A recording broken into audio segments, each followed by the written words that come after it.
In a new age world filled with delusions and wish fulfillment by morons in need of attention, renowned experiencers of high strangeness and podcasters Jeffrey Ritzman and Jeremy Vaeni received invitations to a tropical paradise getaway called Paratopia. Little did they know, it was the same type of new age spiritual retreat they've been avoiding all their lives.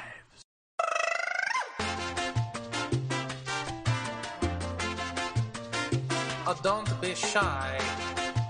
Ghosts and ESP are kissing cousins. That's why they're prevalent in the South. Come on, you can shake it. Yeah. In Paratopia, all of our workshops are taught via telepathy, but paid for in cash. Anything goes at Paratopia. And welcome.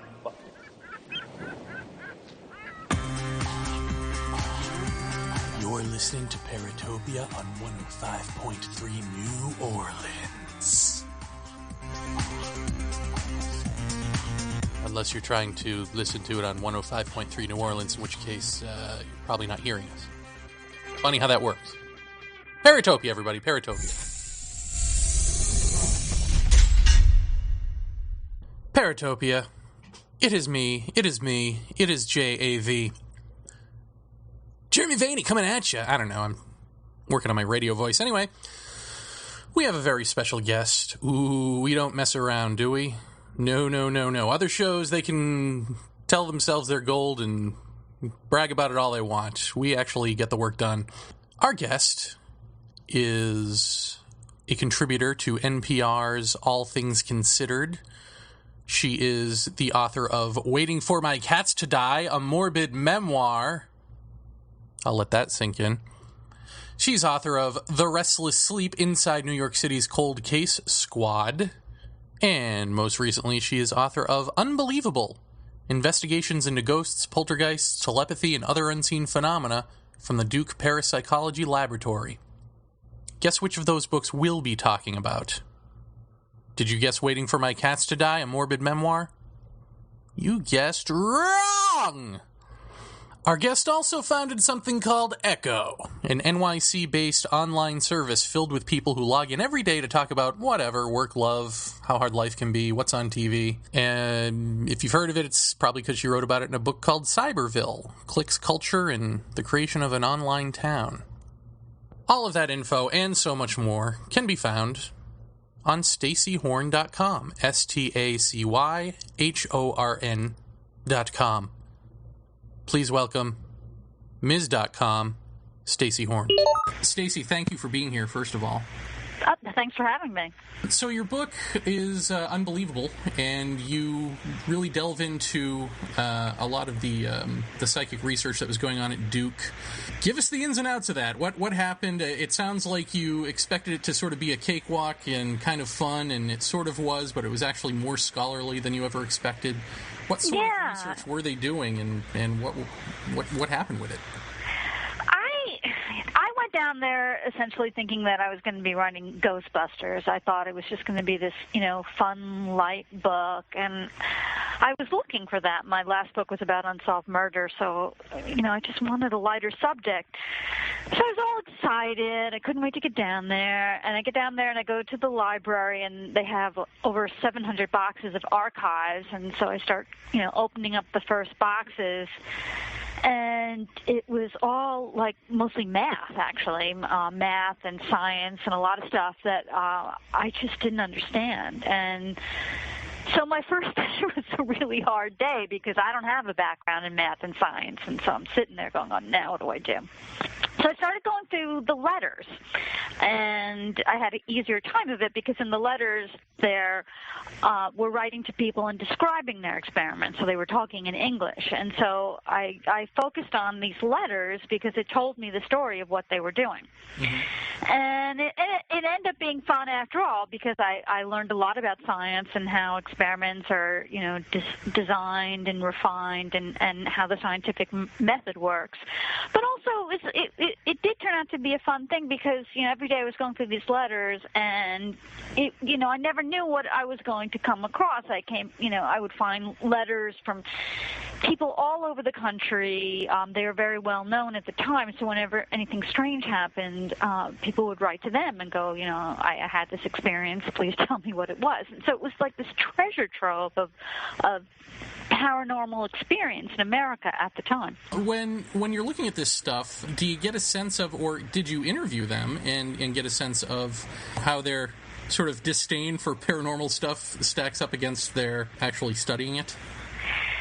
Well, a lot of the scientists, unfortunately, have since passed on. I did talk to a couple of people, but most of the main people have since died. But you brought up an interesting thing. That was a big shock to me, was the tone of the correspondence between the scientists in the lab and scientists around the country. There was just enormous hostility in response to their experiments.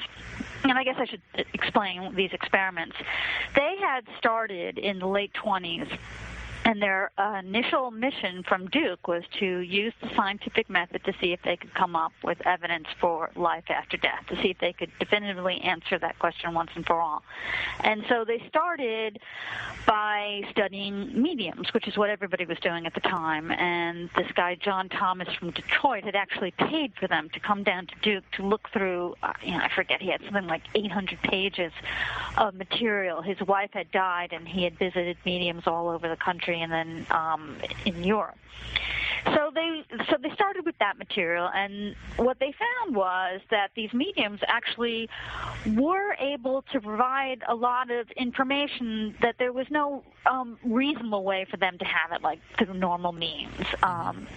Especially the mediums in Europe that really had no way of finding out information about this man's family, and they often provided information that he didn't know that later turned out to be true.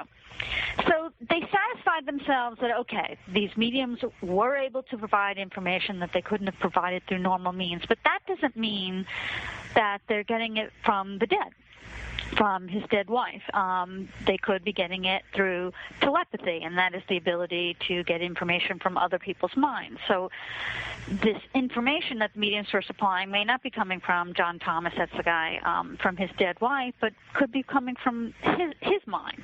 Mm-hmm. So they thought, well, this is a good place to start because we know that when we die, the body dies. So in order for there to be life after death, we have to find something about us that can exist independently of the body.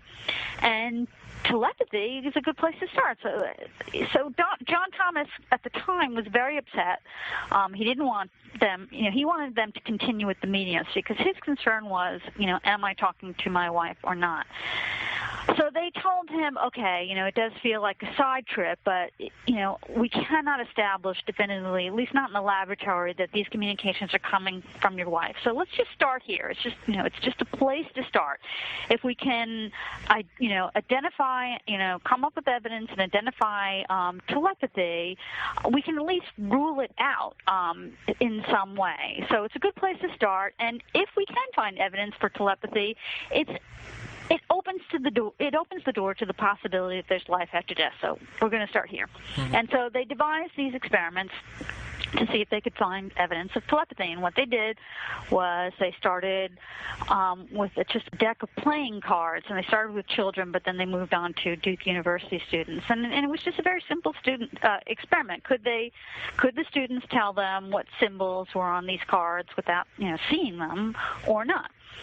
And they found that the students could, but they had like preferences for cards that were familiar to them or favorite cards, like the Ace of Spades or the King of Hearts. They would, gravitate towards certain cards. So they got this other psychologist at Duke, Carl Zener, to design their own deck of cards with their own symbols. And this is the deck that was, for instance, used in the movie Ghostbusters. It's just a deck of 25 cards, 5 sets of 5 symbols, a star, a cross, a box, a circle, and wavy lines. And they conducted tests with these decks, and again, the students were able to tell them what symbols were on the cards without seeing them. And they refined the experiment, to eliminate fraud and hoaxes. And eventually, they separated the students and the testers by a screen, and then they separated them by room, and then by different buildings, and then ultimately they were doing the test double blind, so neither the person testing or the student knew which symbols were on the card. And using probability theory and statistics, they were able to determine, how many, what was guessing or luck, and what was possibly evidence of telepathy. And over and over and over, they found that most people had, at least some ability beyond just sheer chance of telling them what symbols were on these cards. Mm-hmm. And let's go back a second. Are you saying that if people had a preference for a certain card, that they would accurately predict that card? No, they just would guess certain cards more often. Oh, I see. Let me ask you this. It sounds like a given now. It sounds like what you're saying is psychic abilities or whatever, even if we don't know ultimately the origin of them, the fact of them is proven. So why is it that it's still a laughing stock topic and not taken seriously? Well, first, from what I've learned, proven is not the term that scientists prefer to use. They prefer to say we have found evidence of. Mm-hmm. They don't like to say prove. And yeah, that was my surprise.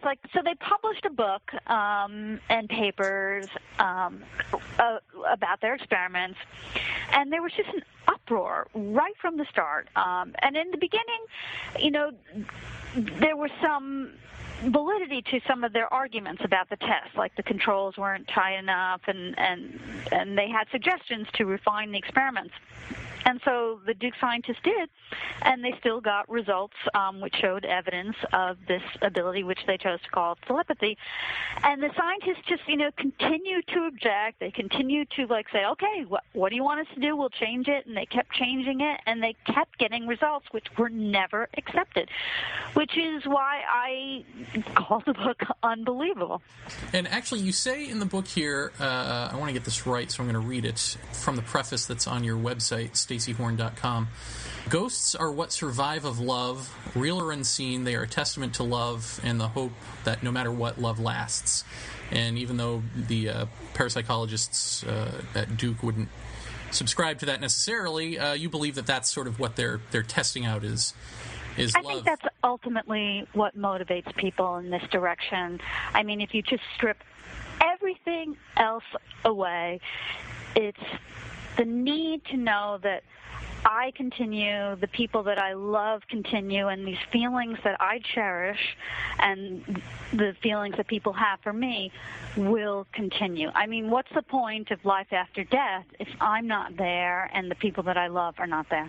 Well, does that include, for instance, we had Mark Nesbitt on a few weeks ago who wrote The Ghosts of Gettysburg, and it's all about these sort of Civil War ghost situations that just sort of appear to people. And these things play out over and over again. So would ghosts, what survives of ghosts or what survive of love, would that apply to a haunting like that? No. When I was writing, I was talking about what people, when they think of ghosts and when they think of why they even want ghosts or want to research life after death, this is what motivates them. But what actually survives is another story. There's all sorts of evidence that, for instance, what you just described, that there's an after effect of us, like something of us continues, but it may not be our consciousness. Like what you just described is almost like a movie playing and not the people themselves, just their image. What they call residual. Right? Yeah, I've heard a lot about that. And I, like, for instance, I was researching EVP. A lot of it sounded like that, but not always. Sometimes these, for instance, on the EVPs, they respond to actual questions, so that's more than an artifact. Stacy, I'm curious about if these people actually went out on ghost investigations and what they might have found from that. I mean, was there any kind of good evidence captured by these people on film or on anything else that's actually viewable today in any way? The whole time I was researching this book, I was looking for and hoping to find convincing evidence of a single ghost, a single haunting. But here's what I found. Well, first, the Duke Parapsychology Laboratory, they resisted ghosts. They were scientists, and they were looking to apply the scientific method to find evidence of life after death. And essentially, if they couldn't get it into the lab, if they couldn't design an experiment that could be repeated by any scientist all over the world, they were not interested. So ghost investigations, which is something closer to what an anthropologist might do, just wasn't something they were interested in because they didn't think that it could ever be used in any way to establish life after death. It would just always be considered an anecdote and not science. So they avoided it. But that said, they did actually do a couple of interesting things. At one point, they kind of stalled with their ESP experiments. They developed more and more experiments and refined them, experiments with ESP and what they called psychokinesis, and that was using the mind to move objects. But on around, I think it was like the late 40s, they admitted, okay, we're kind of at a standstill. We need to come up with new experiments. And so what they did was they had all these letters that I mentioned that they were getting from people all over the country describing these experiences they had, mostly ghost experiences. And so they thought, well, let's study these letters. Let's do a survey of these letters. And it wasn't so that they could go out and, research them or meet these people, but they thought, let's look at them, let's do a survey and see what patterns emerge. Like, is there anything common to all these experiences that might suggest an experiment that we could then do in the lab? Let's see what we can learn from them. Okay. And so J.B. Ryan, the guy who was the head of the lab, his wife, Louisa Ryan, who was also a scientist, she was given the job of doing a survey of these letters. And so she wrote a bunch of papers about them. And I focused on two things that were of interest to me. And one was she came up with this theory about ghosts. And what she thought ghosts were actually, yet again, another example of ESP. She didn't think that ghosts were actually ghosts.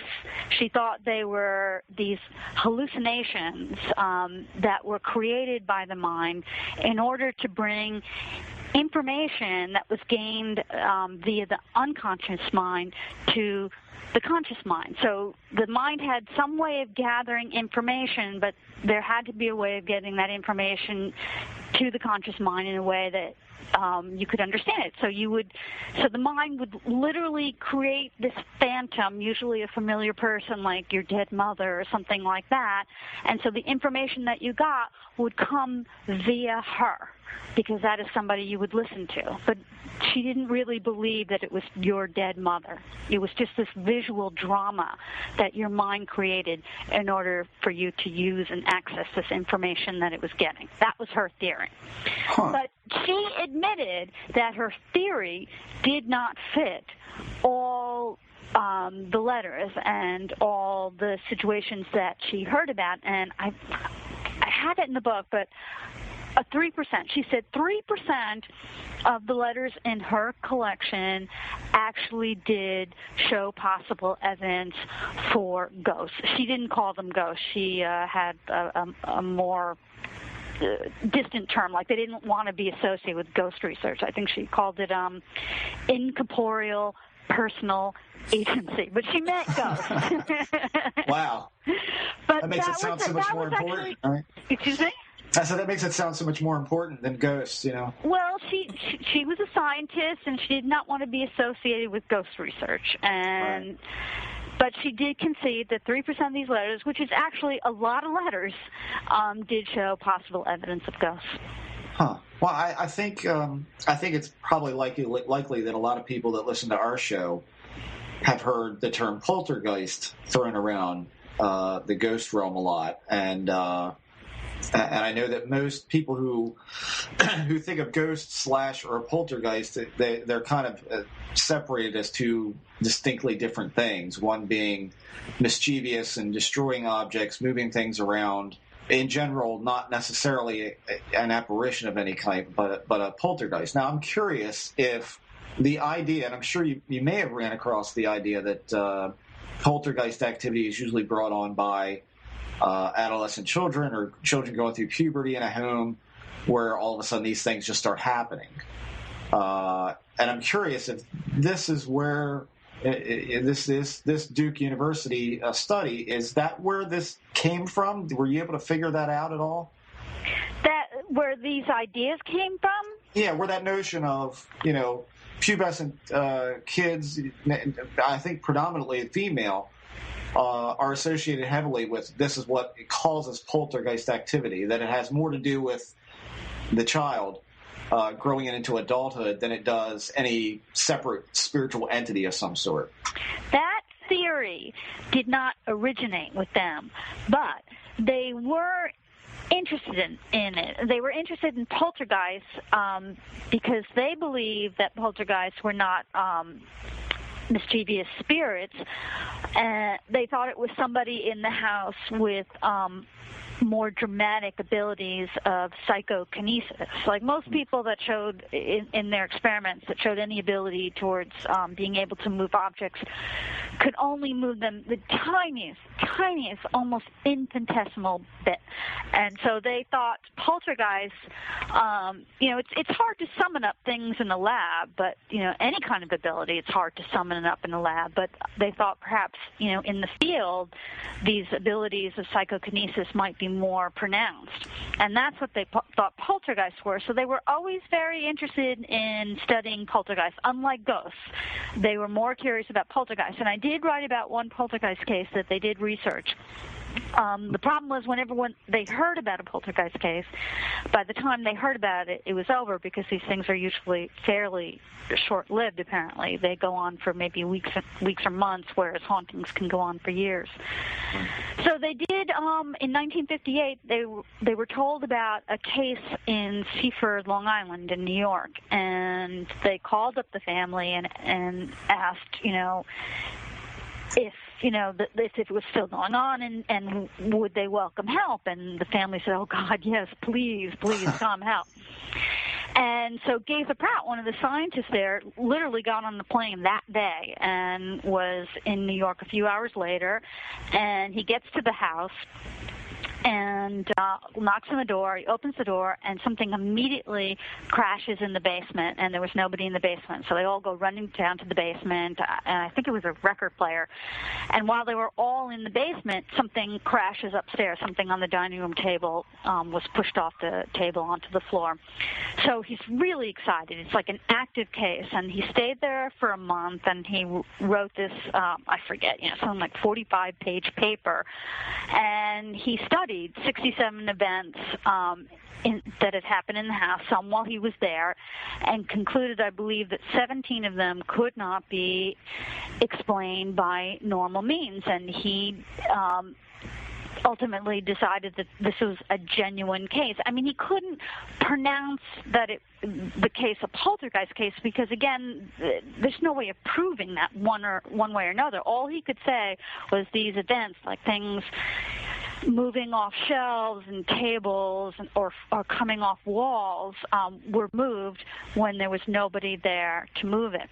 Right. And this was a fun case to research. Like when the things first started moving, the family called the police, which is something people often do, which I laugh at just because my book before this, I wrote a book about the NYPD's cold case squad, and so I spent a few years, working with the police department. I know what police are like, and just the idea of somebody calling the police and help me with a ghost, I could just see the looks on their faces. Right. So they sent over this patrolman, and things started moving when he was there. One of the things that kept happening in this particular case was the tops of bottles would pop off, and the contents would spill and pour out. And So he gathered all the bottles, put them into the bathtub, and then called his desk sergeant and said, okay, now what do I do? And the detective was assigned to the case, and the Nassau County Police, spent a few months, and they found the case records, and they let me look at them. And it was like this big, fat file. This detective did everything he could to find an explanation for these events. And he talked to engineers, scientists, business people, architects, contractors, the fire department, Con Edison, it was Lilco, the local energy company, everyone. And nobody could explain how these things possibly could happen. I mean, he went over to Mitchell Field and tried to, find if there was any correlation between the takeoff and landings of airplanes and when things move through the house. And things would move when people were standing there watching them. I read in the police files, nothing. It's always, over dramatized in movies, but it's still pretty spectacular. Like incidents where, like, somebody would be in the bathroom and they would just sit there and watch, like, a tube of shampoo just slowly slide across the bathroom counter. It's only like, 12 inches, but still, imagine standing there and seeing that yourself. Yeah.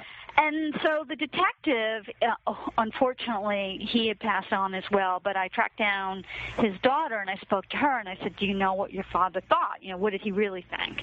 And she said, my father was a cop, and, he thought just what you thought he thought. At the beginning, he just thought, it's the kids. There was 2 children in this house, and so that theory of the children somehow being responsible, they were always looking at the kid.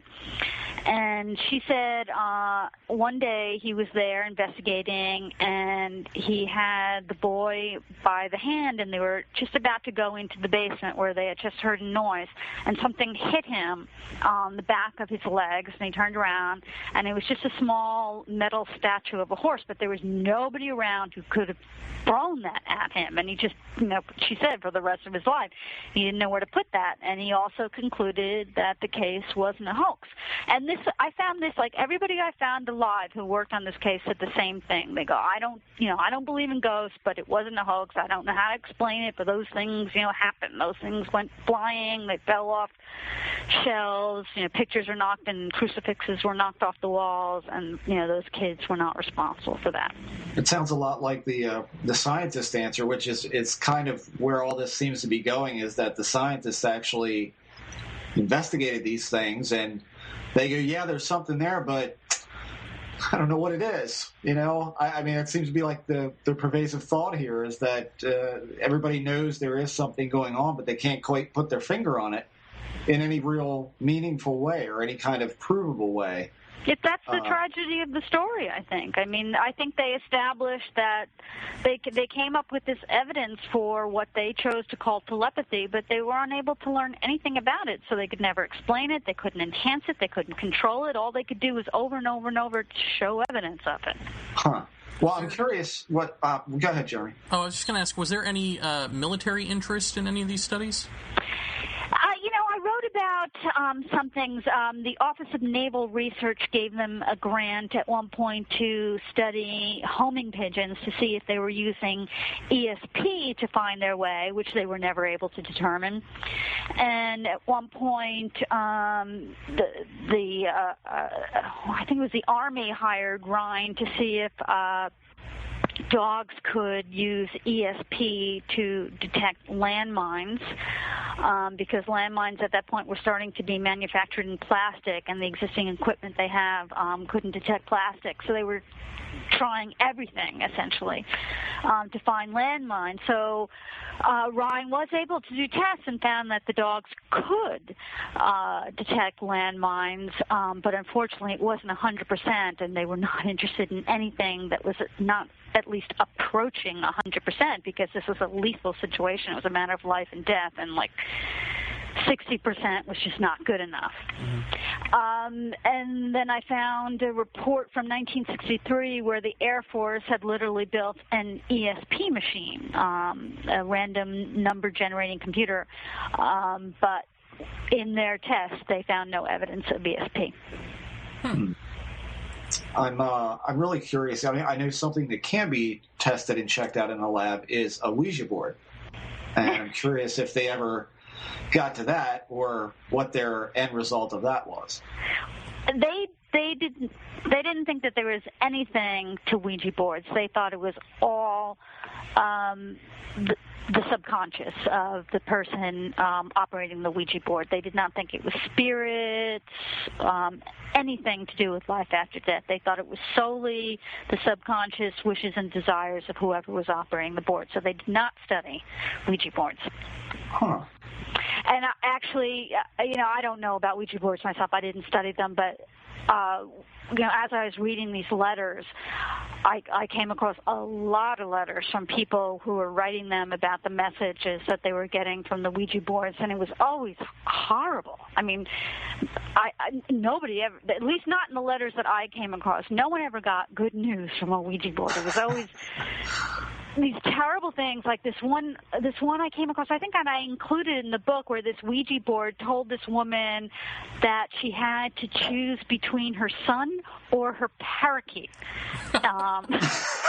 Sophie's choice.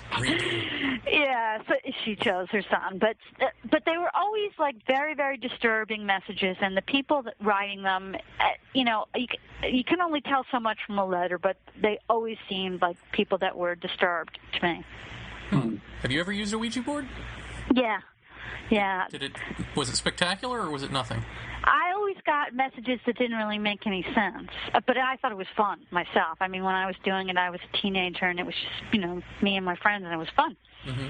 But I wouldn't have thought it was fun if I got the kind of messages that I read about. I mean, I'm trying to remember more specific examples, but it was always, danger and murder and just horrible stories that were just freaking the people out who got them, and never information that they could act on, like, so and so is going to kill you, avoid this person. It was always very ambiguous, dangerous, threatening stuff. When you hear theories about, I'm sorry if I'm insulting anyone who believes in Ouija boards. I'm just. Oh, please. Not here, you're not.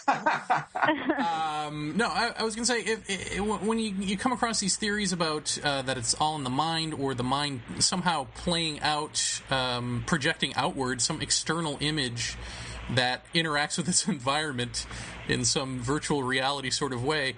That almost That's seems not the same as saying it's all in the mind. Well, but in either case, don't you think the explanation is more spectacular almost than ghosts?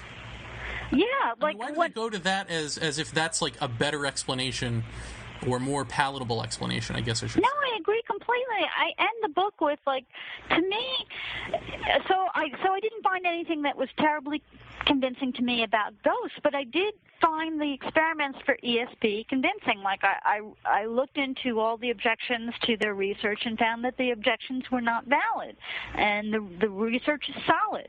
So to me, the idea that there is another source of information in the world that we don't understand but is nonetheless real is very, very exciting. And I talked to this guy, Robert John, who headed the PAIR laboratory at Princeton. Do you know about this? You must, right? I don't know enough to talk about it. There was a lab until recently. I think they closed two years ago, or was it last year? But it was a couple years ago. This is the one where they had like the big Plinko experiment, sort of.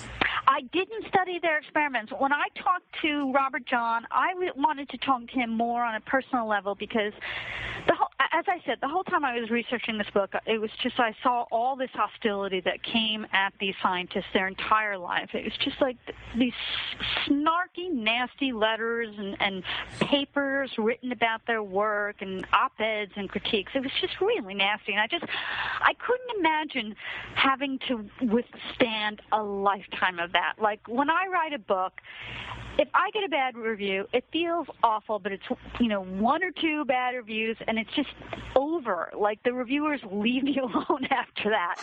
These scientists, they were not satisfied with just one denouncement. They would just go at this work as if, it was their life goal to make sure that it didn't exist. And I just wondered what it was like to withstand that.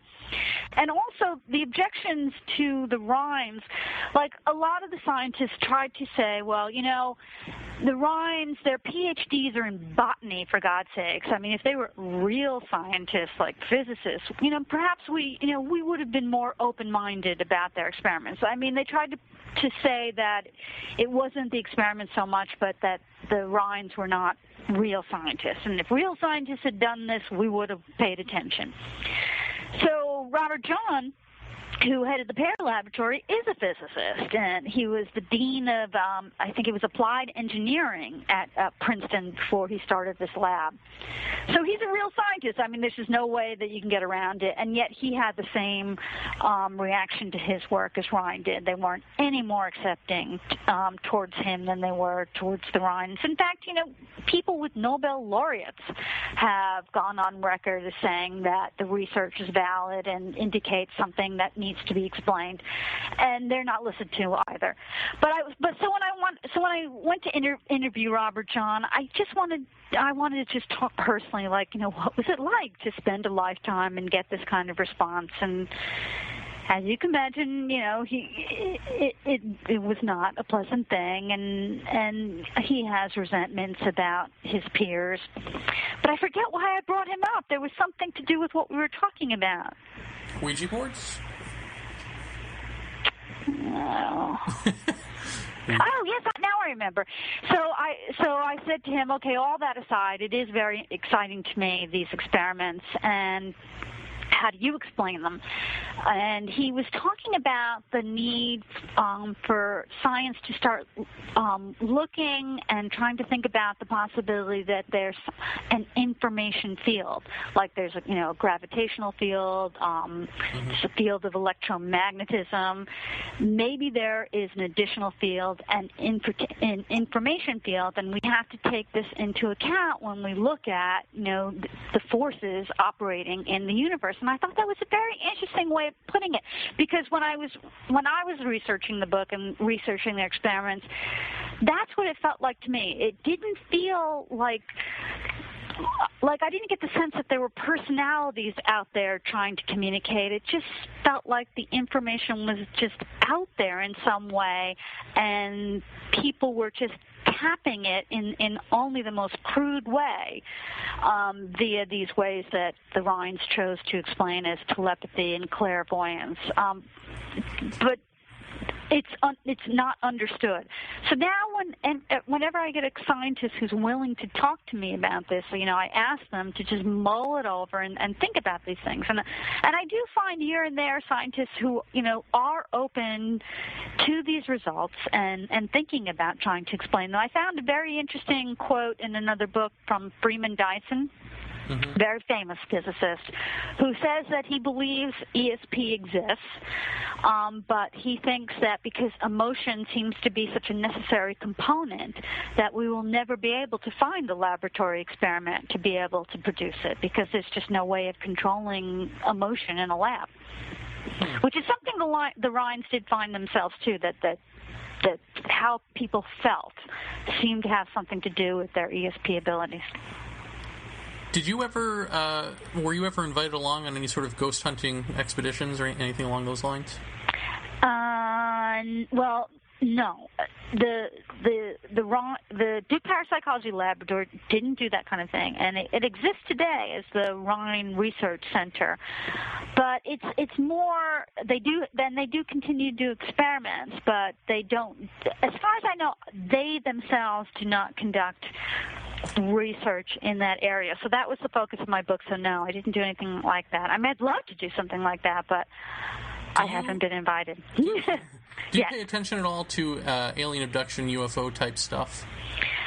No, but I am very, very, very curious about that. It came up a little bit in my research, like starting in the late 40s, as I was going through these letters. And that was another thing. It was just interesting seeing, like, the wave of public interest in the United States towards various things. So starting in the late 40s, all of a sudden they started getting letters about UFOs, and that continued to be big. I think up until the 60s, and then I stopped most of my research at 1965. That's when the lab closed. But yes, they did get a bunch of letters about UFOs, but they declined to research them since they felt that they were focusing on finding evidence of life after death, and by then they were completely focused on ESP as a means of doing that.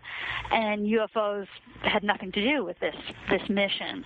But I did. Like, I would look at who, but not to a great degree, but I would look at who wrote the letters and research them and try to see what that was about. And unfortunately, I didn't write about it in the book. I was just curious, so I don't have it like in my head. But there was this group in California that a guy named Gerald Hurd was a part of, and that's the guy that kept writing him. And Ryan kept in touch with him, and they had a group, the Civilian Saucer Investigation Group. I'd have to look it up. I don't have it in my head, but it was a bunch of people in California, including scientists and military, who were looking into this. And it was really interesting, and it led me to like a bunch of little weird side trips, and this guy that felt that the EVP voices, except it wasn't called EVP at the time, he thought that they were not ghosts, but aliens. Hunt, As Saucers Speak, I think was the name of the book. Huh. Well, what I was going to say, it's interesting, Jeff and I, on this show, when we talk about alien abductions and UFOs and that sort of thing, try to make it clear that it's really a misnomer. We don't know, ultimately, aliens or any of that stuff are involved, but that, essentially, it's a Rorschach test, and the only thing we know is that the ink blot exists. The what? That the ink blot itself exists. Whatever that is, exists, and how we perceive it depends on our own personal, cultural, psychological filters. And it sounds like what you were saying before is that's sort of a prevalent theory about ghosts and ESP as well. So can all of this stuff sort of be, you think, lumped into the same field of information that sort of comes at us through these various disguises of our own making?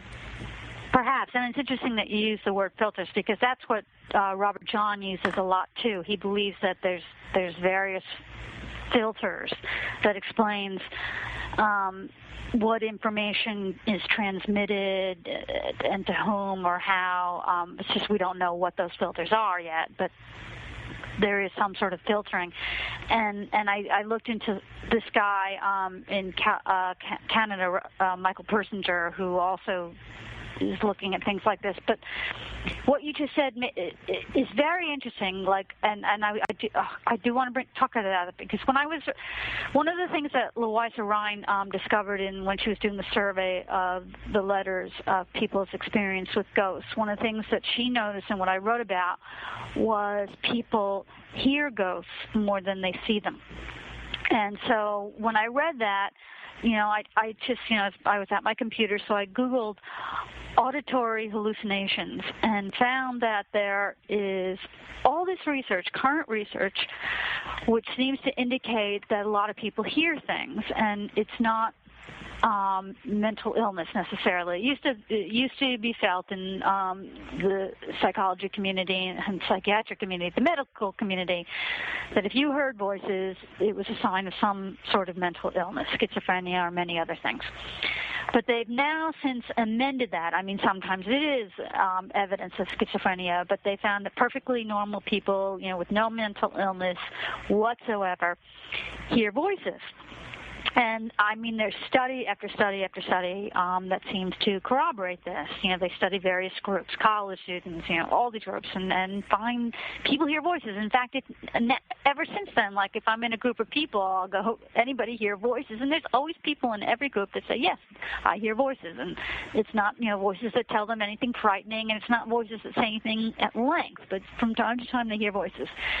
And so just at the time that I was finding this out and reading these studies, this guy came out with a book about it, and of course now I can't remember his name, but I asked him about that, and I quoted him in the book, and he said something very interesting that is close to what you say. Like, okay, so a lot of people are hearing voices. What is the explanation? I mean, it depends. At the time when there was no other explanation available, people would think, oh, it's angels or God or the Virgin Mary speaking to me, and then at a certain point, oh, it's ghosts speaking to me, and then in the 50s, oh, it's aliens speaking to me, and the psychological community would say, no, it's your insane self speaking to you. But what is the explanation when someone is not mentally ill? What are those voices? And he basically said it's entirely up to the person what explanation they're going to land on to explain them. And it's basically what I just said. Some people go, it's ghosts, it's aliens, and we don't know. Jeff, I'm curious when you were studying any of this stuff. There's kind of a pervasive thread that kind of has run through at least my side of this thing on the show, which is that paranormal events seem to happen when you tend to dig into them. And I'm sure that in the course of writing a book, you become pretty engrossed in the subject as a whole. During your time in writing this book, did you yourself find any odd synchronicities or have any odd experiences at all while you were writing this book? No. Damn it. There goes that. But, I was actually, I didn't want it. Like, I'm a fearful kind of person. In fact, when I was researching the EVP voices, I was doing it at night when I first started. And so I was online listening to all these different recordings that people have uploaded. Right. And, they never sound normal. They always, these low, raspy voices that are terrifying. And so, after about a couple hours of this, I literally looked up into, the toward the ceiling, and I just said, if there are any ghosts here, do not talk to me. Well, there you go. So there you go, Jeremy. No, so I'm resistant. But I feel less so now. Now I feel a little more open to it. Like, since then, I've talked to a lot of people. I mean, I guess it's kind of like this thing with auditory hallucinations and how they've discovered that it's now people who are not mentally ill are hearing things. As I was writing this book, I talked to a lot of people and have gotten email from a lot of people about their ghost experiences. And prior to writing this book, if I had gotten any of these letters or talked to any of these people who told me about ghosts, I would just had immediately assumed that the people were delusional, that they didn't really see a ghost, they didn't really hear a ghost, that these things, they imagined them, they were drunk, whatever, but it didn't really happen. And now, since doing all this research, I accept that these things happen. Right. I don't necessarily accept people's explanations for them, but I don't think they're crazy. I think they really did hear or see these things. Right, absolutely. Did you, and I have to kind of preface this by saying that we have a gentleman on our show. We've had him on twice. His name's George Hansen. He's actually spent 3 years at the Ryan Research Center in Durham. Uh-huh. And he's written a book called The Trickster and the Paranormal. Uh-huh. And in there, he details, he came on our show a second time, actually, to detail two aspects of what surrounds paranormal events, and that's marginality and anti-structure. And this has recently been talked about on our message board as well. And I found it really interesting when you said, that the pure scientists, kind of put down the lines, oh, well, you're just botanists. What the hell do you know? Mm-hmm. Because George points out that this is not in any way unique, that it is always going to be taken up by people who will ultimately be marginal or marginalized by it. And I think the best analogy that he brought up on our show was looking at ghost hunters, TAPS, on Sci-Fi. They collect really interesting data every now and then. They'll hit on something really pretty spectacular. And they are well-funded, apparently, through Sci-Fi Channel and all of that. And they're making money, so they seem very successful. I'm saying to George, well, what the hell's marginal about that? And his answer was, well, they're plumbers. There's not a scientist in the mix here. That's why it's marginalized. But I don't think that's true anymore. There's definitely been a change. There's a physicist named Michio Kaku. Are you familiar with him? Oh, yes. He wrote this book that came out last year called The Physics of the Impossible. Mm-hmm. And he goes through various things that are fun to believe, time travel, robots, all sorts of strange things. I don't know if he does UFOs, but he does telepathy and psychokinesis.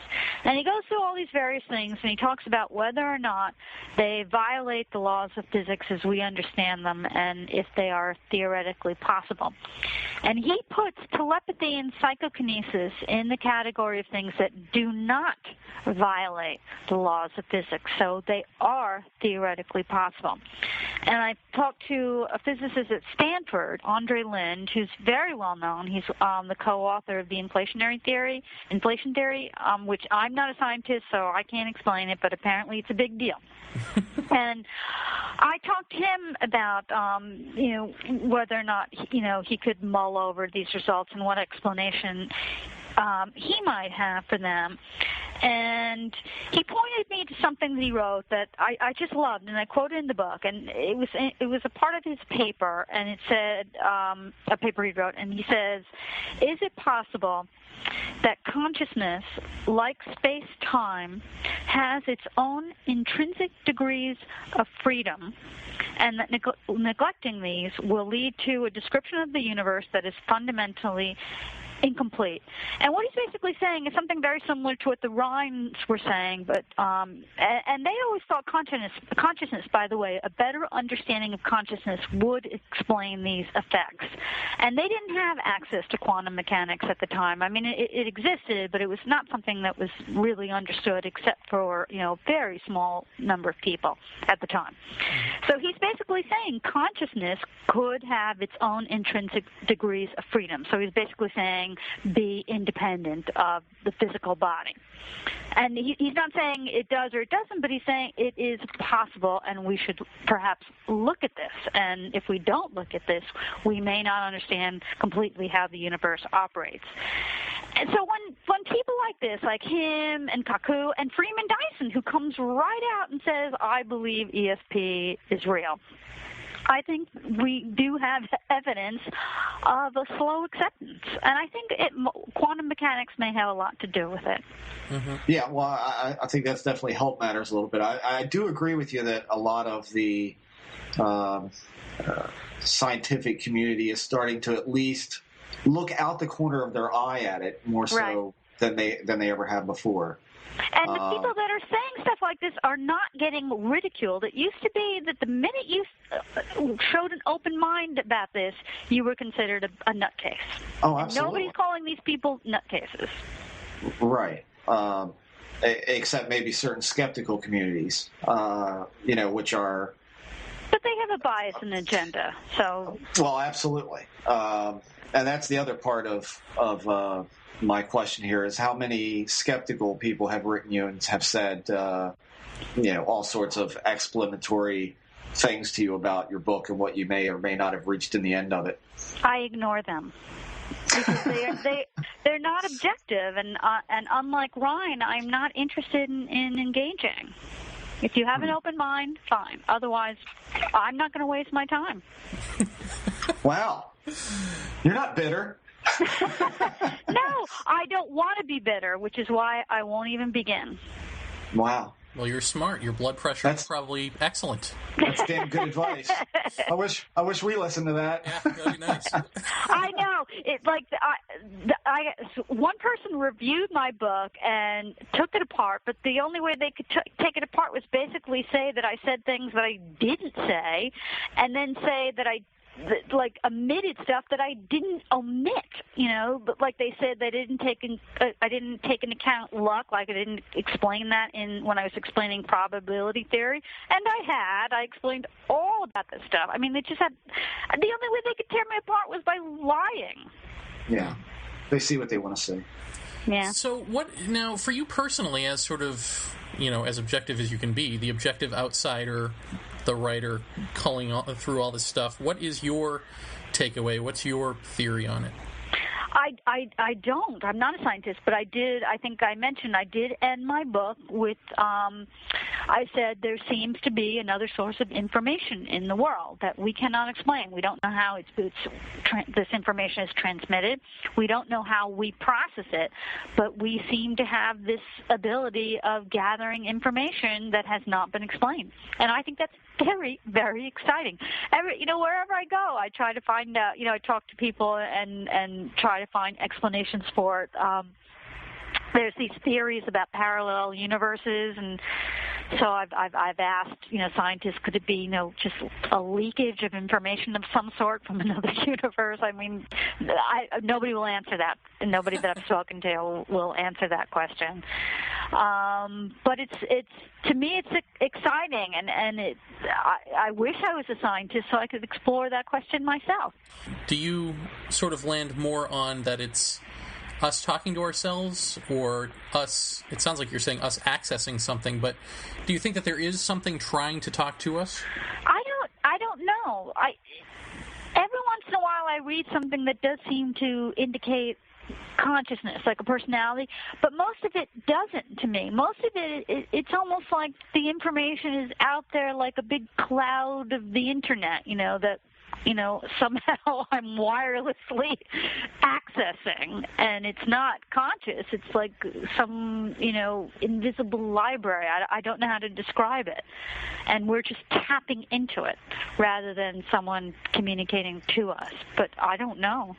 I don't understand why we would tap into it for these reasons. Like, why not give ourselves something better than just, I'm safe, I'm in heaven, or, whatever those sorts of things are. You lost me.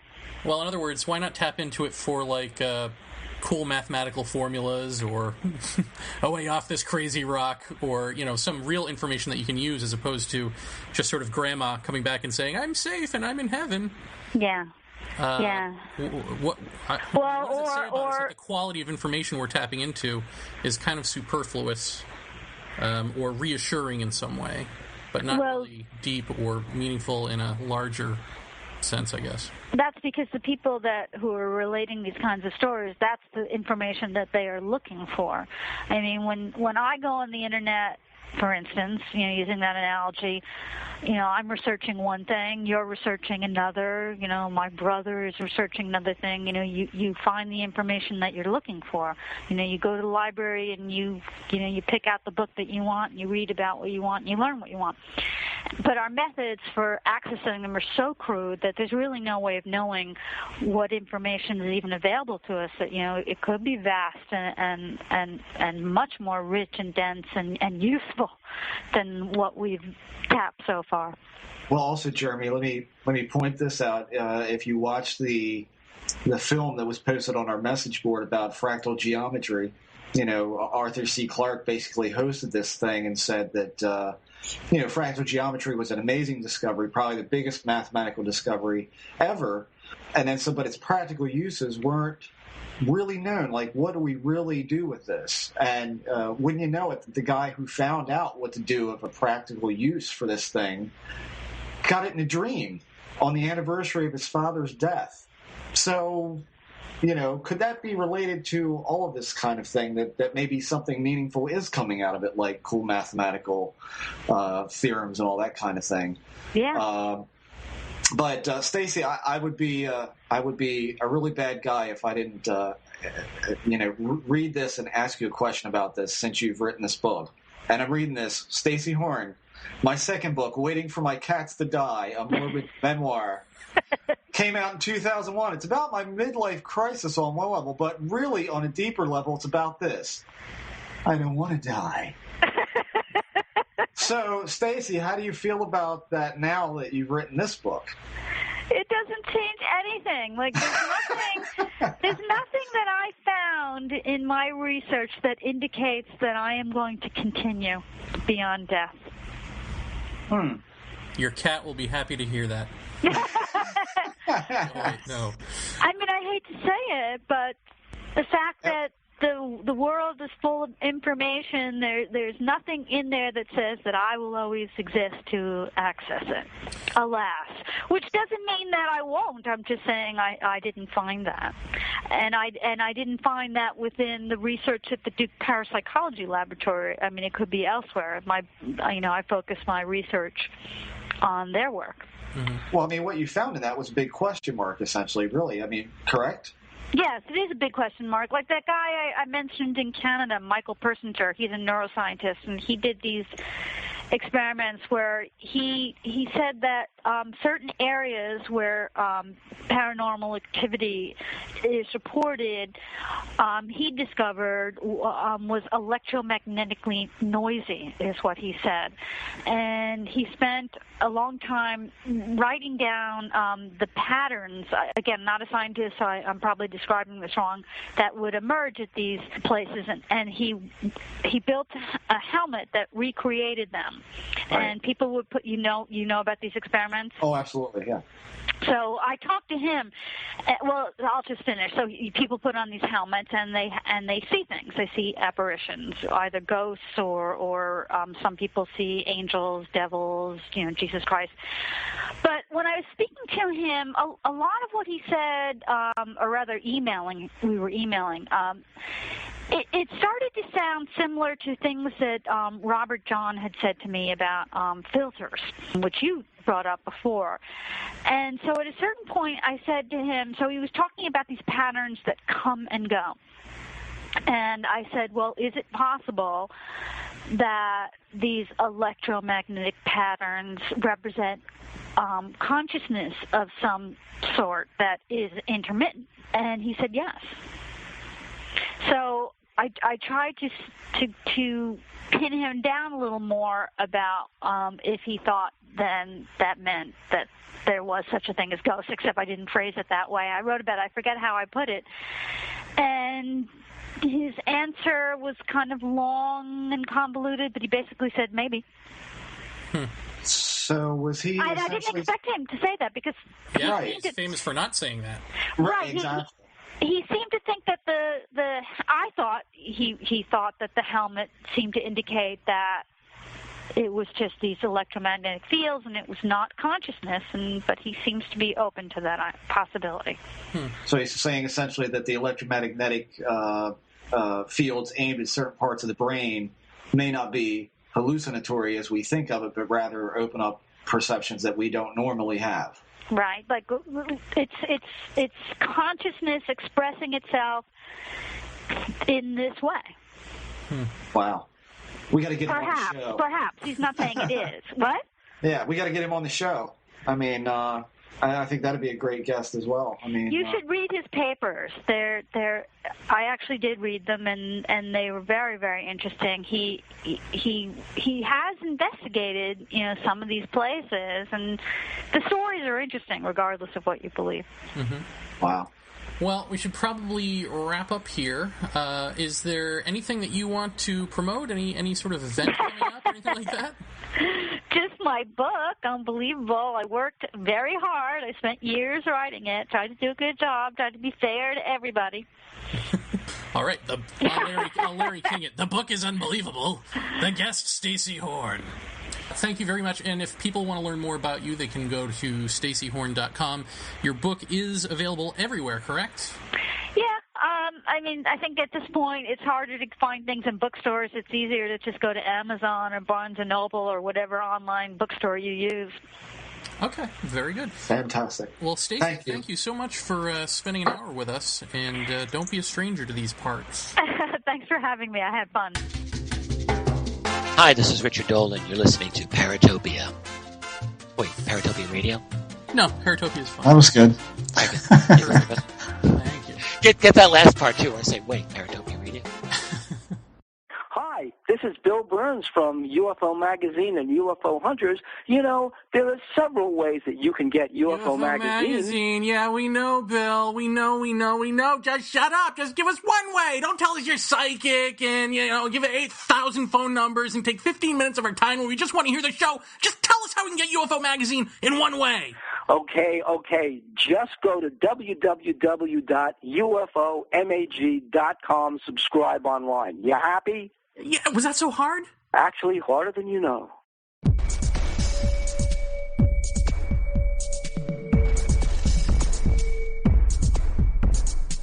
Eerie Radio, the endeavor for esoteric research and investigation into the enigmatic. Eerie Radio is a weekly podcast that features interviews with the world's leading paranormal researchers. Download episodes of Eerie Radio from your favorite podcatcher or directly from the show website at www.eerieradio.com. Eerie Radio. Listen, learn, laugh.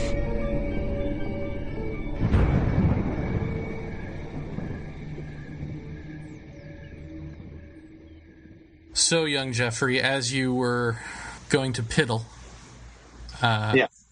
I was looking at our message board, and I have your webcam on, and it takes up a good fourth of my screen as I'm reading, and I see a full-figured something, I think you, playing a joke on me, run across the camera, but run to, I know the layout of your room, run to where there's no room to run to.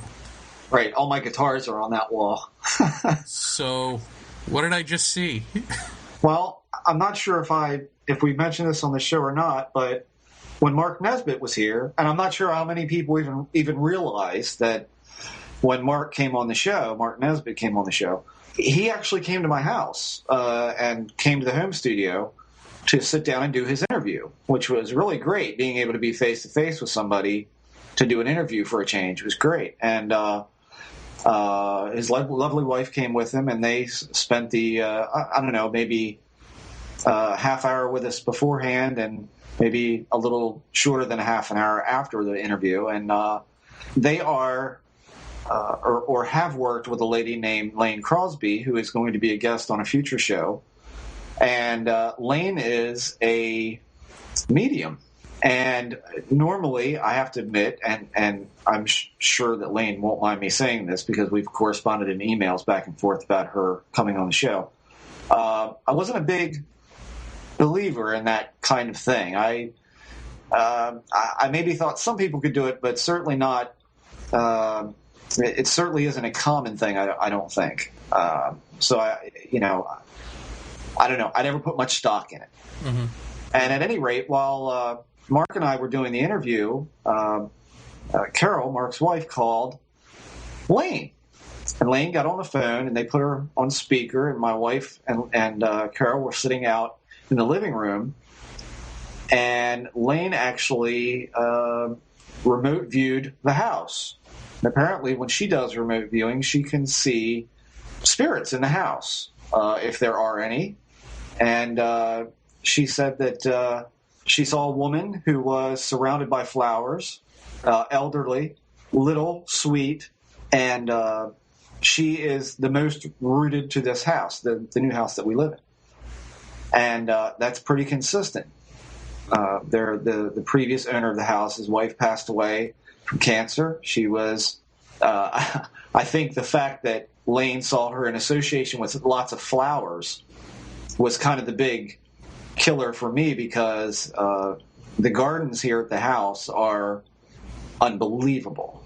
I would hazard to guess there are probably thousands of planted bulbs of some sort, tulips, all sorts of really beautiful flowers. This past spring, our entire hill was covered with daffodils and all sorts of other beautiful flowers. And it turns out that this lady was a rabid gardener. This was her passion, was the flowers. And this home and her flower beds were actually in Better Homes and Gardens about 10 years ago. So that was kind of interesting. But then Lisa said that what really threw her for a loop was that she knew exactly the layout of our house. She described the layout of our house, including the stairs.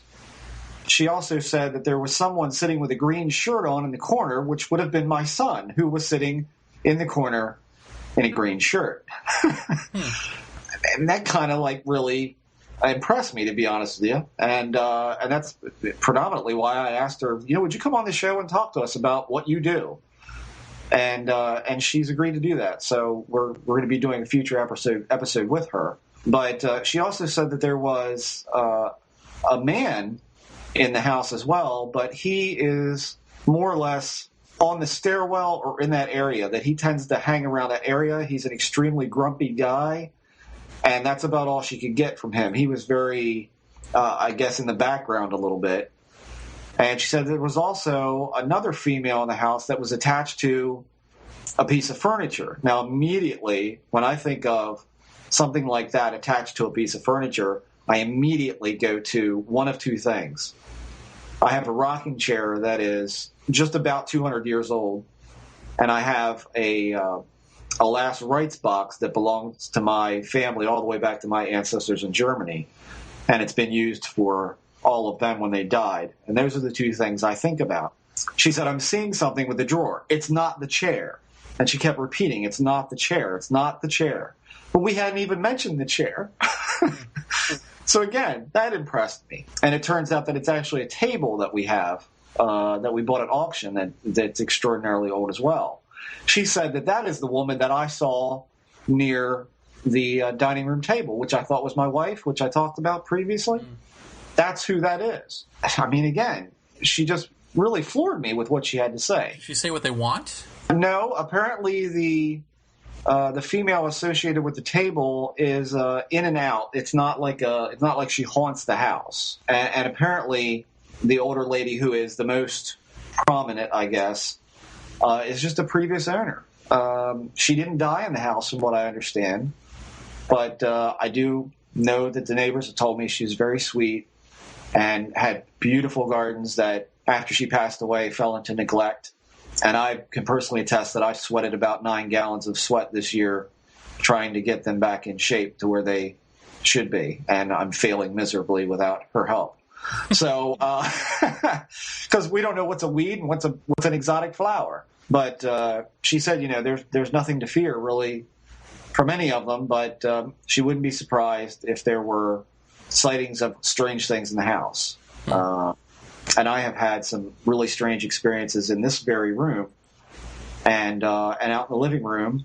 So far for me, nothing really bizarre upstairs aside from the fractal alien experience, which I don't think has anything to do with the house at all. And God,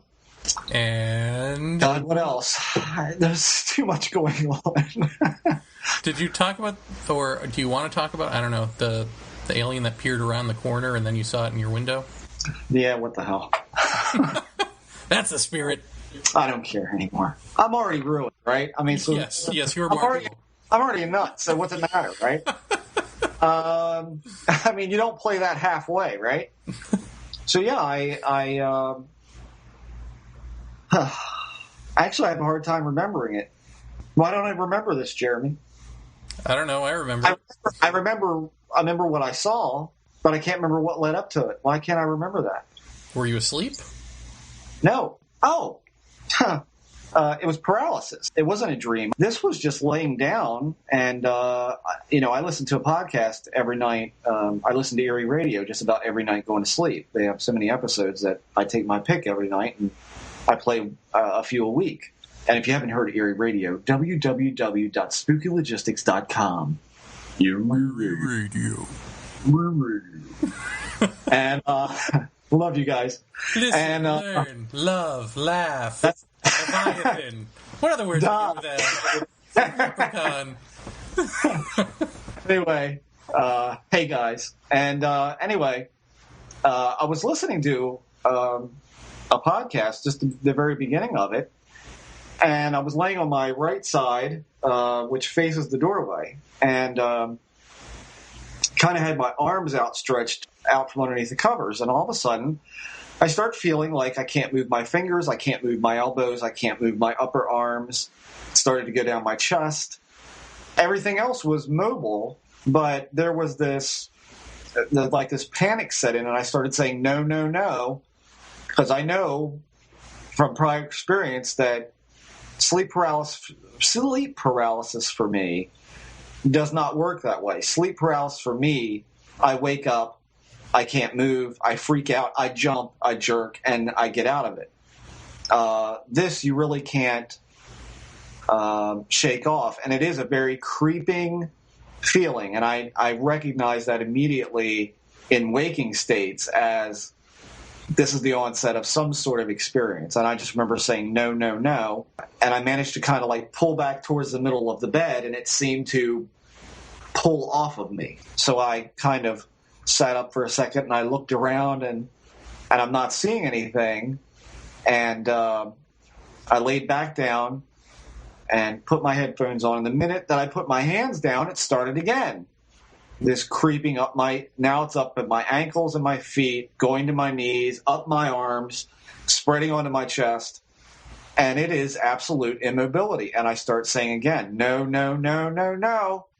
And about the time that I am able to kind of basically buck my hips hard enough to kind of sit myself partially up, I look over in the doorway and hear, oddly enough, on a side of the door that is almost even with a wall, is something peeking around the edge of the door frame. And I can't quite make it out, although I can tell that it's short, it's got a funny shaped head, and it doesn't look like it should be there. But I have to, again, mention that there's probably, this thing was sticking out 6 inches from the doorway, I would say, in thickness, out from the doorway. And there isn't 6 inches on the other side of the door frame for there to be another half, which is a little weird. Wall to your bathroom up there. Right. There's not room enough for there to be another half of this thing coming out unless it's in the wall. So I kind of freaked out. I kind of backpedaled in bed. I put my arm down, put my two arms backwards, and I look over to the window, and the blind is up. And this is across the room from the door. Yeah, completely other side of the room. The blind is up, the window's open, the air conditioner's running, and there's one out on the roof. We have a garage with a roof that, attaches to our bedroom, sort of. That's kind of like you could literally go out our window and step onto the garage roof. And it's out there kind of looking in, and it's got this look on its face like, oh, like, whoops. And then it was gone. I mean, everything just kind of turned off. Everything was gone. And I just sat there and I was like... Well, wait, what does that mean, everything just turned off and was gone? It pulled back from the window. We have a lamppost outside, so I would think that I would have been able to see reflected light on the edge of its face, and I didn't. It just kind of pulled back.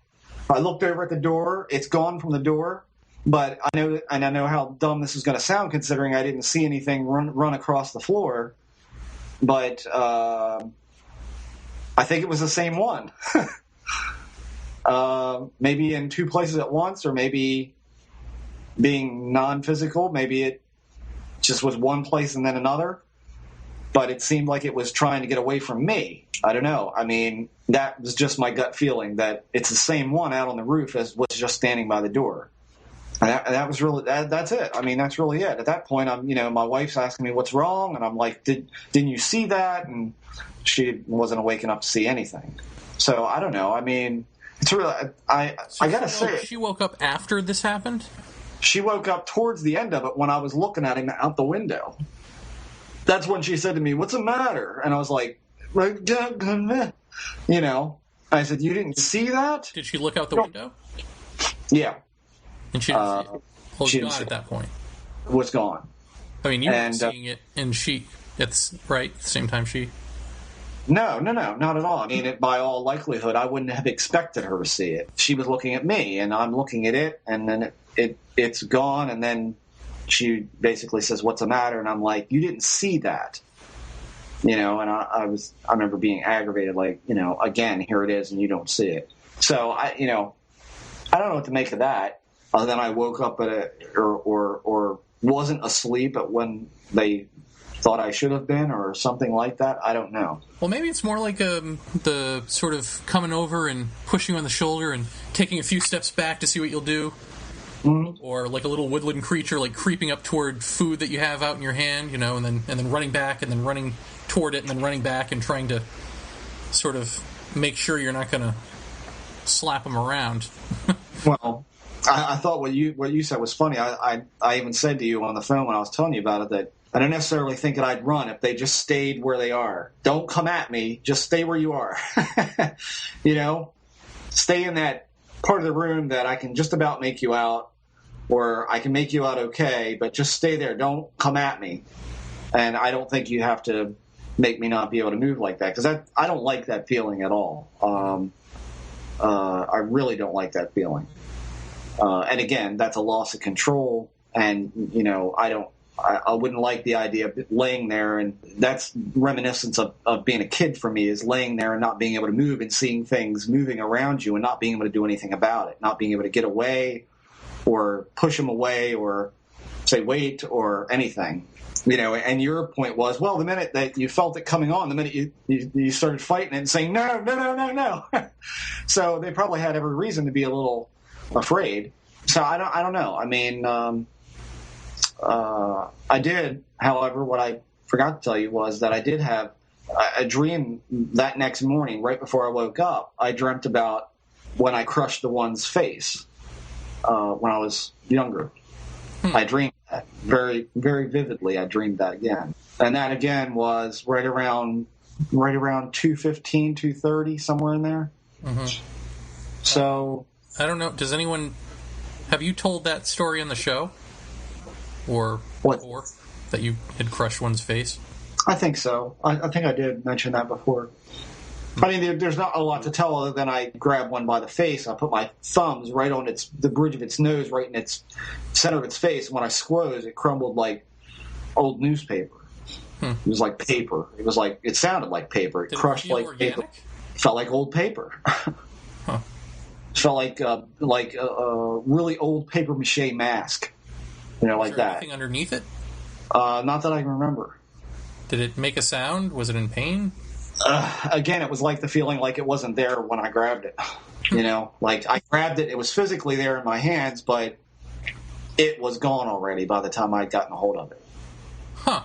I don't know how you really qualify a statement like that, but there's just a certain feeling when they have such presence about them that when you get a hold of something, I don't even know how you explain this, but they have such a presence about them that if you would grab one and hold on to it, and it would put its arms on you, and you'd stand there, you would know that it was alive, that there was something in that form, whatever that form is, no matter how vaguely defined that is.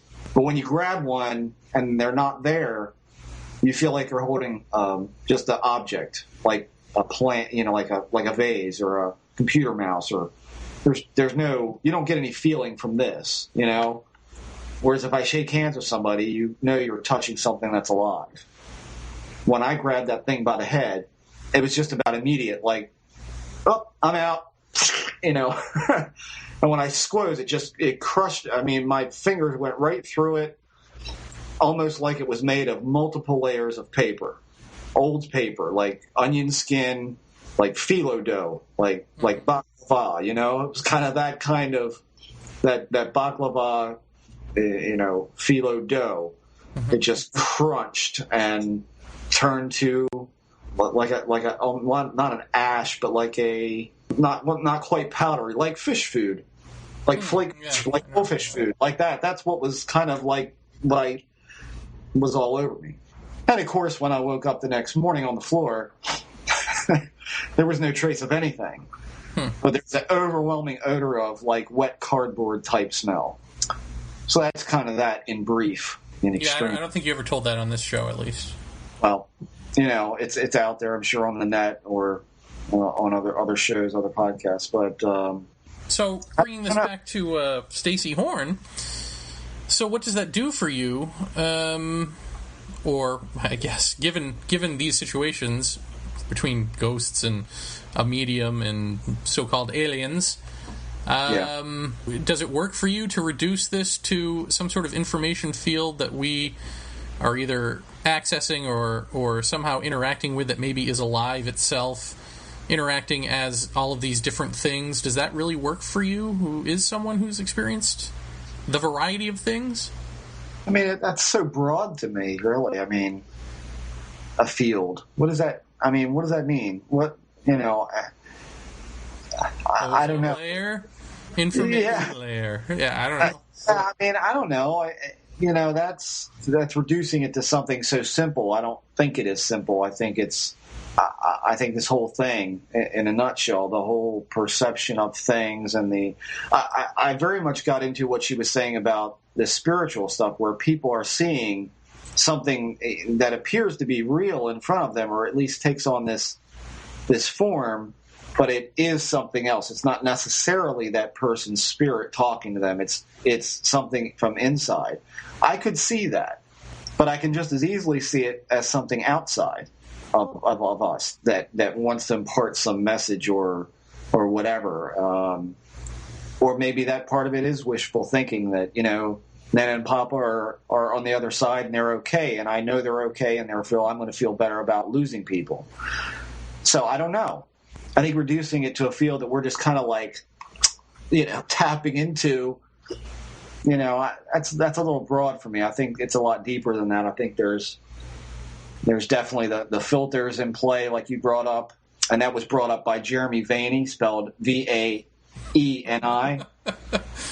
This is me talking. My name's Ritzman, Ritzmann. Anyway. I don't know why you even bothered with your name when everything's just going to get attributed to me. At the end of the day, anyway. Anyway. I love inside jokes, don't you? But, you know how people talk about ufology and they say, well, maybe it's not just one thing. Well, I think ufology kind of is one thing. That's my opinion. But I don't necessarily think that negates ghost phenomena or ESP or psychic abilities of some sort or another, even though those things may be rare, just like the UFO experience may be rare. I don't think you can really pigeonhole all this stuff into one spot. I mean, you're in New York and saw something walk by the screen. I mean, you're in New York. You're 5 hours away and you're watching it over a computer monitor. Come on.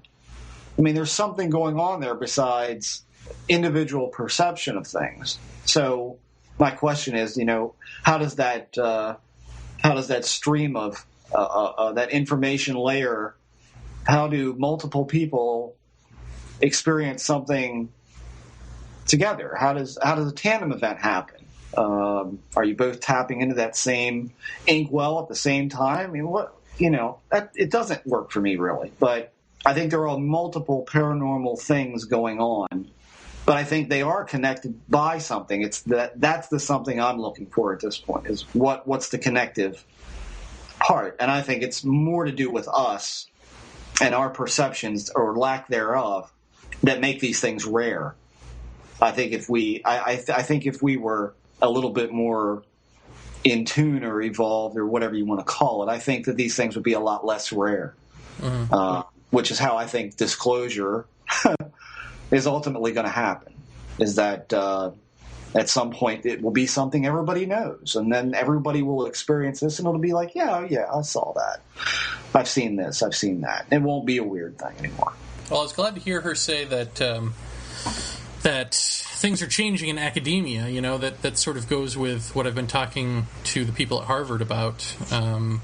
I don't know if I mentioned this on the show, but the woman Janice, I don't remember her last name, who's sort of the woman I've been talking to about what's going on at Harvard with the John Mack, former John Mack group of abductees or experiencers or whatever. You know, they're all sort of getting together and doing little workshops and thinking about coming out in some big way, perhaps down the pike.